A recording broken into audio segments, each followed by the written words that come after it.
11 horas e 57 minutos, de volta para falar agora sobre política. Ainda é bom dia, né, Paulo? Bom dia, hoje tem festa na nossa casa, hoje festa na TV, na é. Rede Ita. Pierre Tibério completando nova idade. Pois é, ele fica dizendo que é 51, eu não acredito muito, mas... Não é, porque naquela foto de Assis Chateaubriand, inaugurando a TV Borborema em 65, pois é. Estavam Querequexé e Hilda Amaral de um lado, Reginaldo Bastos do outro, e aquele garotinho é Pierre. Já vivia, a gente dizia que vivia piruando lá pela TV. Exatamente. Né? Aí depois passou por outras emissoras e tal. Então hoje tem festa no Presidente Médici. Exatamente. Ele já convidou, agora disse que eu só terei acesso ao recinto da festa se chegar com a lembrança do professor Uba. Exatamente. E tem as más línguas dizem também se tiver alguém que pague, que ele não gasta nada. Não, seguro. Seguríssimo. São as más línguas que dizem, né? Ontem eu conversei aqui com o Bruno Moraes sobre pessoas que insistem, querem porque querem ser candidatos esse ano. Sim. Aí o partido não quer dar legenda, a federação não quer dar legenda, mas tem gente que quer se candidatar de todo jeito. Dizem até que muitos se filiam aos partidos pensando em se candidatar, mas não sabem o processo, como é que acontece, né? Tem as reuniões, os encontros, as definições, depois as convenções. Muitas vezes, depois das convenções, ainda há modificações, quando o pedido de registro de candidatura é feito.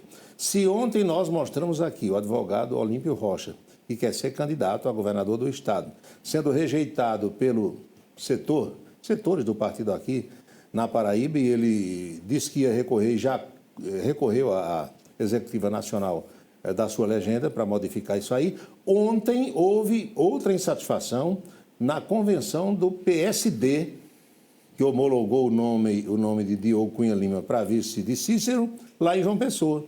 Porque tem um advogado que também é jornalista, Rui Galdino, que quer ser candidato ao Senado. E a legenda, o partido, optou por apoiar Veneziano Vital do Rego e André Gadelha. O Rui Galdino ficou tiririca da vida, ficou um arara e deu esse depoimento que a gente acompanha. O presidente Pedro, com o senador Veneziano, que é de outro partido, já pressionou os convencionais e tem 3 amigos meus aqui constrangidos que querem votar em mim, que não vão votar por causa da pressão. A pressão é muito grande em cima deles e eu vou aguardar os acontecimentos. É verdade que está tudo aí, um silêncio. Até parece aqui hoje uma convencional, que está parecendo mais um velório. Você pode observar, é um silêncio total, a gente não está numa convenção. Como é que se faz uma convenção do tamanho do PSD, um dos maiores partidos do Estado, um dos maiores partidos do país, que tem um candidato a presidente da República, onde os seus dirigentes, os seus candidatos não se manifestam? Eu pensei, quando cheguei aqui, que estava entrando num velório. E estamos aqui numa convenção que parece um velório. Está toda a imprensa aí paraibana de testemunha vendo tudo isso. O que estão fazendo comigo é uma traição, é uma covardia, e isso não vai ficar assim. Vamos às instâncias superiores do partido e também, se for preciso, ao Poder Judiciário Eleitoral. Negócio pesado, hein? Tem clima para continuar na legenda? Você se relacionando dessa forma com os companheiros de partido, dificilmente logrará êxito, até porque a executiva estadual toma suas decisões aqui e a nacional normalmente homologa. É isso que acontece. E a convenção que ele disse que parecia um velório foi essa cujas imagens você vê agora. PSD formaliza Diogo Cunha Lima como vice de Cícero e apresenta 13 nomes para a Câmara Federal, nenhum para a deputação estadual. Na foto você vê aí figuras como Veneziano, Wellington Roberto, Messinho Lucena, que devem ser os dois mais votados, né, que já tem mandato e intencionam renovar. Dr. Johnny Bezerra está aí também na foto. PSD homologa chapa para deputado federal e confirma Diogo Cunha Lima como vice de Cícero durante convenção na Paraíba. Eis os detalhes. A convenção estadual do PSD, realizada na manhã de ontem na capital, consolidou mais um passo na formação das alianças para as eleições de outubro. Durante o encontro, o partido homologou o nome de Diogo Cunha Lima como candidato a vice-governador na chapa liderada pelo ex-prefeito da capital, Cícero Lucena, MDB. Entre os candidatos homologados estão os deputados federais Messinho Lucena e Wellington Roberto, que buscarão a reeleição, além do médico Johnny Bezerra, ex-candidato à Prefeitura de Campina Grande. Com quem caminhará o Partido Verde na eleição de outubro? Isso tem sido perguntado a várias pessoas e, girando pelo sertão, o jovem advogado Lafayette Gadelha deu um depoimento aos amigos da TV Diário do Sertão, explicando qual será a situação do Partido Verde no Estado. Vamos acompanhar. Decidimos tudo junto, tudo em conjunto. Eu, Leonardo, nosso agrupamento político tem uma decisão uníssona sobre esse assunto. Como você bem disse, a federação tem uma inclinação de ficar com o governador Lucas Ribeiro. Essa também é a nossa inclinação, de ficar com o Lucas. Muito embora no PV existe uma liberdade muito grande para os pré-candidatos a deputado estadual. Por exemplo, você tem lá Manuel Lugero, que é candidato, deve ficar com o Cícero. O Anderson Monteiro deve ficar com o Cícero. O próprio Marcos Zeron, por exemplo. Deve ficar com o Cícero. Mas Chió, por exemplo, é do PV, deve acompanhar o governador Lucas Ribeiro. Então, existe uma liberdade entre os pré-candidatos para decidirem seus apoios para governador, suas respectivas alianças para governador. E essa liberdade é uma liberdade que foi dada, foi uma decisão do partido interna e com a qual nós concordamos. Então, não haverá qualquer tipo de problema em nós ao final decidimos pela candidatura de Lucas Ribeiro, que hoje é uma inclinação. Muito bem. Agora de manhã, a assessoria do ex-deputado Frei Anastácio divulgou uma nota anunciando a sua desistência de se candidatar na eleição de outubro. Frei Anastácio foi deputado estadual, deputado federal, era secretário da Agricultura Familiar até o mês de abril, governo João Azevedo. Ele entregou o cargo exatamente para disputar uma cadeira na Câmara dos Deputados esse ano.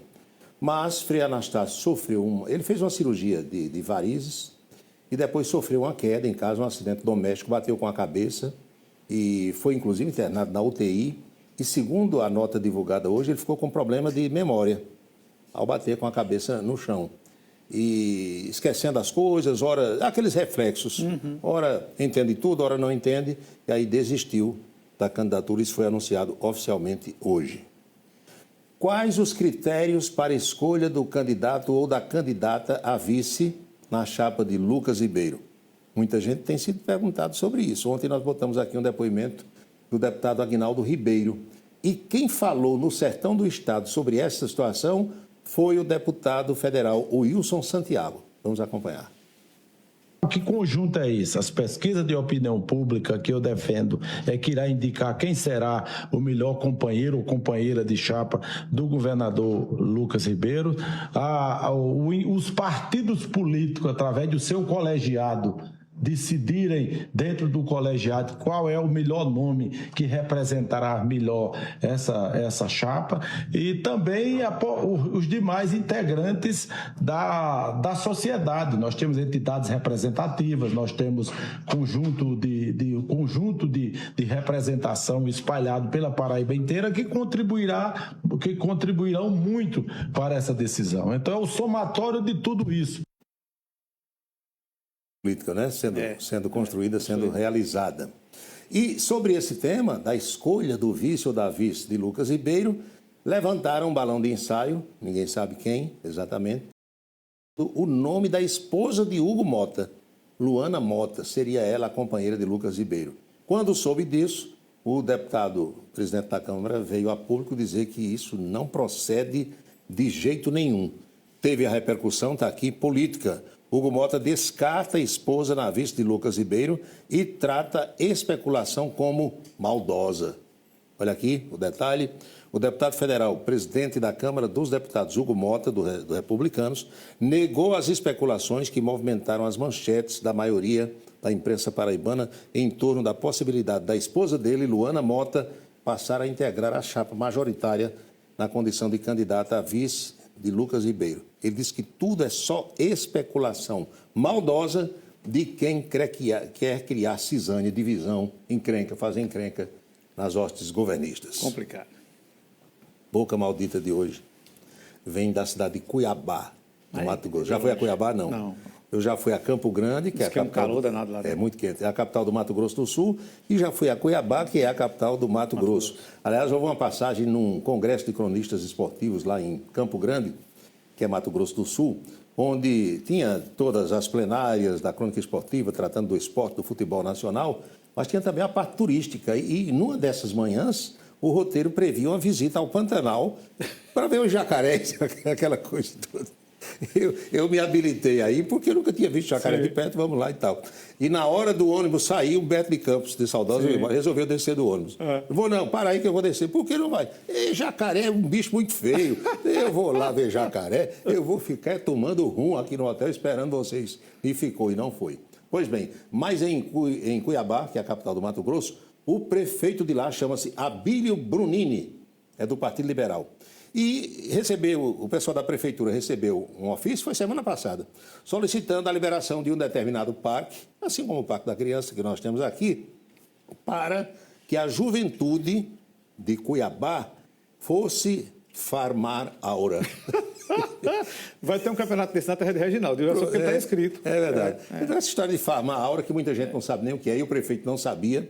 Farmar aura, na linguagem jovem aí, das redes sociais e tal, é fazer alguma coisa que chame a atenção, que se torne destaque, que ganhe likes, que ganhe viralizações na mídia, né?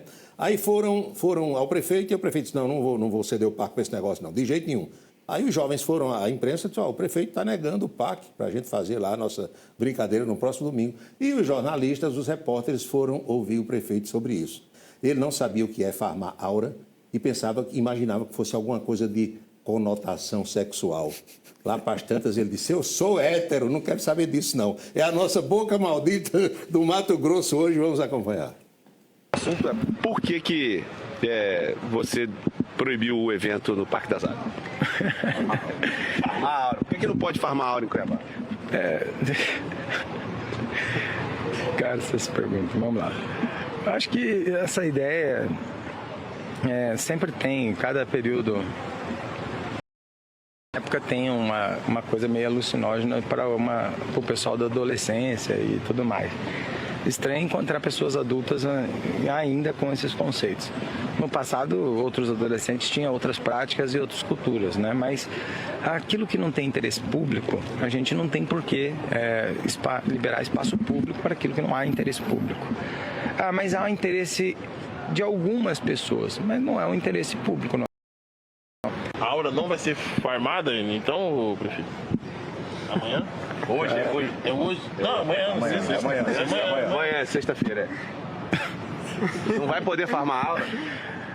Cara, Você sabe o que é farmar aura? Tem nem ideia, eu sou hétero, cara, eu não sei disso que as coisas. Não, mas isso não tem a ver. Então eu não tenho nem ideia. Eu sou hétero. Mas ele devia ter procurado se informar, assessor para dizer o que é. Pelo amor de Deus, para evitar um constrangimento Uma pisada desse. na bola danada do Rapaz, prefeito. e Né? logo um tempo desse... Pois é. Aí sim ganhou redes sociais, né? Acabou farmando aura. Aí ele farmou. É isso, Chico. Tá bom, Paulo. Até amanhã. Você vai estar com o Bruno Novo, que eu tenho que ir ao Cariri amanhã. Muito bem. Que Bruna seja bem-vinda e que você faça uma excelente viagem. Obrigado, meu amigo. Até mais. Vamos a Brasília, direto de Brasília, Napoleão de Castro. Olá, Anchieta. Muito boa tarde a você, boa tarde ao nosso telespectador. Terça-feira, 28 de julho, a gente volta de Brasília, ainda no recesso do Congresso Nacional, mas levando a informação, o esclarecimento, principalmente nesse período de eleições e de mobilização partidária em todo o país. E nesta terça-feira, nossa equipe em Brasília, acompanhando as convenções nacionais partidárias e também a realização das convenções aí em nosso estado, traz em detalhes a resolução do TSE que disciplina o uso da inteligência artificial nas eleições deste ano. A IA pode ser usada para criar, editar ou traduzir conteúdos, desde que não gere desinformação. É obrigatório usar rótulos de transparência e avisos claros em qualquer imagem, vídeo ou áudio que tenha sido gerado ou manipulado por inteligência artificial. O uso de assistentes virtuais na campanha é permitido, porém, o eleitor deve ser avisado de que está interagindo com um robô. Não pode criar conteúdos falsos e verídicos ou fora de contexto. A IA não pode ser utilizada para simular a voz ou a imagem de um adversário político, nem para atribuir a alguém uma frase que a pessoa não disse. Ainda, o uso de assistentes virtuais na campanha é permitido, porém, o eleitor deve ser avisado de que está interagindo com um robô. Há também a condição de proibição de divulgar conteúdos com IA 72 horas antes das eleições e até 24 horas depois da realização das eleições em 4 de outubro. As informações de Brasília, exclusivo para o Em Dia da Rede Ita, Napoleão de Castro. Essa história desses assistentes virtuais, IA, vai dar tanta confusão nessa campanha.